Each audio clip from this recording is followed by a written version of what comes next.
হরে কৃষ্ণ। সবাইকে শয়ন একাদশীর অনেক অনেক শুভেচ্ছা ও শুভকামনা। আজকে শয়ন একাদশী, তাই শয়ন একাদশীর দিন শয়ন একাদশীর ব্রত মহাত্মা পাঠ শুনতে হয় বা নিজে পাঠ করতে হয়। সো আজকে আমি শয়ন একাদশী ব্রত মহাত্ম পাঠ করব। সো আপনারা আমার সঙ্গেই থাকুন। হরে মহারাজ যুধিষ্ঠির বললেন, হে কৃষ্ণ, আষাঢ় মাসের শুক্লপক্ষের একাদশীর নাম কি? এর মহিমা বা কি তা আমাকে কৃপা করে বলুন। শ্রীকৃষ্ণ বললেন, ব্রহ্মা এই একাদশী সম্পর্কে দেবর্ষি নারদকে যা বলেছিলেন আমি সেই আশ্চর্যজনক কথা আপনাকে বলছি।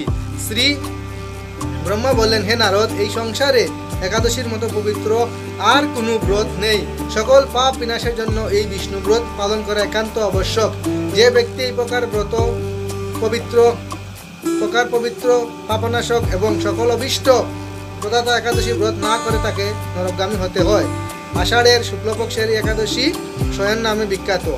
শ্রী ভগবান ঋষিকেশের জন্য এই ব্রত পালন করতে হয়। এই ব্রতের সম্বন্ধে এক মঙ্গলময় পৌরাণিক কাহিনী আছে, আমি এখন তা বলছি। বহু বছর পূর্বে সূর্যবংশে মান্দাতা নামে একজন রাজা ছিলেন।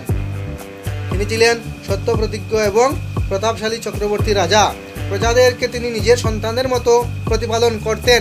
সেই রাজ্যে কোনো রকম দুঃখ, রোগ, ব্যাধি, দুর্ভিক্ষ, আতঙ্ক, খাদ্য বা অথবা কোনো অন্যায় আচরণ ছিল না। এভাবে বহুদিন অতিবাহিত হলে কিন্তু একসময় হঠাৎ দৈববাণী বিবারকে ক্রমাগত 3 বছর সে রাজ্যে কোনো বৃষ্টি হয়নি।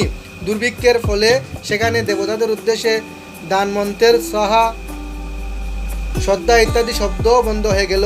এমনকি বেদপাঠও ক্রমশ বন্ধ হলো। তখন প্রজারা রাজার কাছে এসে বলতে লাগলো, মহারাজ, দয়া করে আমাদের কথা শুনুন।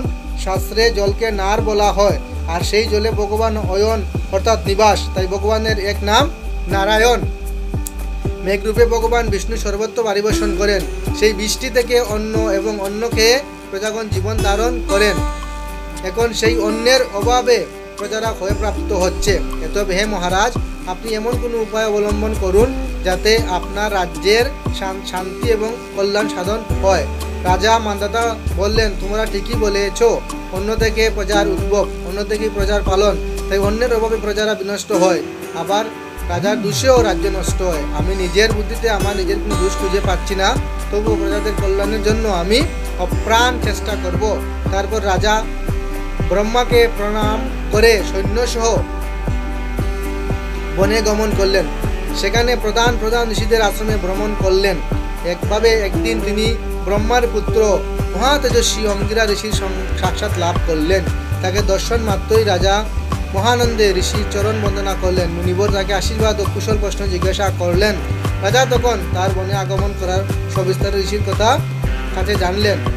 ঋষি অঙ্গিরা কিছু সময় ধ্যানস্থ থাকার পর বলতে লাগলেন, হে রাজন, এটি সত্যযুগ। এই যুগে সকল লোক বেদপরায়ণ এবং ব্রাহ্মণ ছাড়া অন্য কেউ তপস্যা করে না। এই নিয়ম থাকা সত্ত্বেও এক শূদ্র এই রাজ্যে তপস্যা করছে। তার এই অকার্যের জন্য রাজ্যের এই দুর্দশা, তাই তাকে হত্যা করলেই সকল দোষ দূর হবে।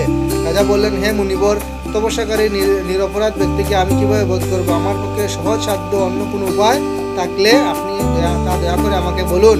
তদুত্তরে মহর্ষি অঙ্গিরা বললেন, আপনি আষাঢ় মাসে শুক্লপক্ষের শয়নী নামে প্রসিদ্ধ একাদশী ব্রত পালন করুন। এই ব্রত প্রভাবে নিশ্চিত রাতে বৃষ্টি হবে। এই একাদশী সর্বসিদ্ধি দাত্রী, সর্ব উপদ্রব নাশকারিণী। হে রাজন, প্রজা ও পরিবারবর্গ সহ আপনি এই ব্রত পালন করুন।